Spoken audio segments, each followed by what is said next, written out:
यह नगला रामबन में रहता है। ये बच्ची नाबालिग है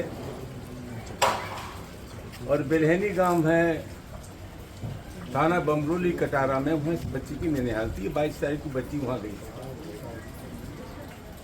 इस बच्ची के जो मामा थे उनको मिलने वाला एक आदमी इस बच्ची को जबरिया ले गया बुला करके और उसमें दुष्कर्म किया।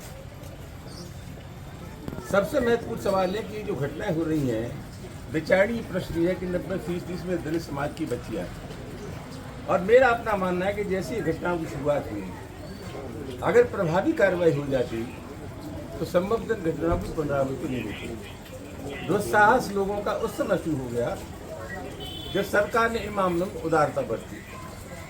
मामला बहुत गंभीर है, ये परिवार अत्यधिक निर्धन है और सबसे बड़ा सवाल है कि एकदम जो मुजरिम उसकी गिरफ्तारी हो गई है, लेकिन उस पर रास्ता लगनी चाहिए, कठोर कार्रवाई होनी चाहिए, जिससे भविष्य में इस आशय की घटनाओं की पुनरावृत्ति न हो। मामला बहुत गंभीर है और हम अपेक्षा करते हैं कि इन घटनाओं के बाद अगर संदेश नहीं गया, कठोर संदेश नहीं गया, तो निश्चित रूप से आगे आने वाले समय में ये घटनाएं होंगी जो अत्यधिक दुर्भाग्यपूर्ण है। पूरी सरकार की नजर व्यवस्था, उत्तर प्रदेश की सरकार की नाकामी इसका परिणाम।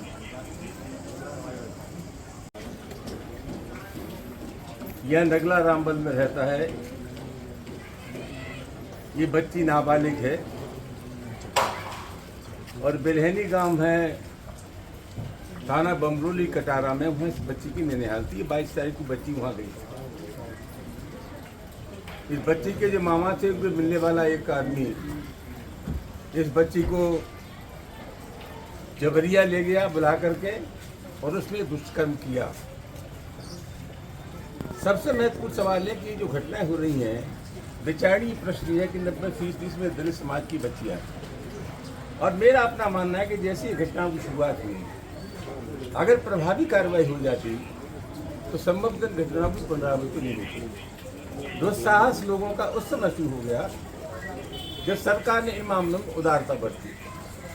मामला बहुत गंभीर है, ये परिवार अत्यधिक निर्धन है और सबसे बड़ा सवाल है कि एकदम जो मुजरिम उसकी गिरफ्तारी हो गई है, लेकिन उस पर रास्ता लगनी चाहिए, कठोर कार्रवाई होनी चाहिए, जिससे भविष्य में इस आशय की घटनाओं की पुनरावृत्ति न हो। मामला बहुत गंभीर है और हम अपेक्षा करते हैं कि इन घटनाओं के बाद अगर संदेश नहीं गया, कठोर संदेश नहीं गया, तो निश्चित रूप से आगे आने वाले समय में ये घटनाएं होंगी जो अत्यधिक दुर्भाग्यपूर्ण है। पूरी सरकार की नजर व्यवस्था, उत्तर प्रदेश की सरकार की नाकामी इसका परिणाम।